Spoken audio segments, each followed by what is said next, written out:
Okey, ini adalah produk daripada Swiss Thomas. Multifunction electric steamer lah. So dia ni dia ada 3 tingkat. So yang ni adalah dia punya engine dia. So yang ni dia ada dia punya ni lah. Ada 3 tingkat So first kali kita kena letakkan yang jenis yang ni. Okey, ini yang first punya. Letakkan dekat atas ni. Dan kita letakkan yang first layer. Untuk kita letakkan steamer yang first. Dan kita boleh letakkan dia punya bucket ni lah kat atas ni untuk dapatkan dia punya first layer lah. Okay, untuk second layer kita buatkan cara yang sama juga.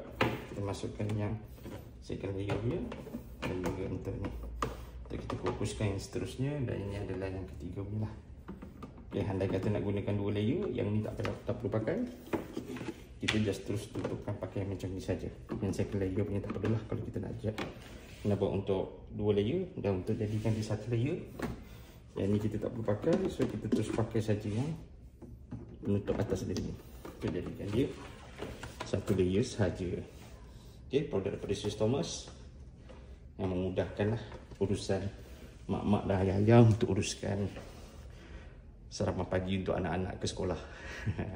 So ini adalah daripada Swiss Thomas multifunction electric steamer yang memudahkanlah urusan mak-mak dan bapa-bapa untuk urusan anak ke sekolah.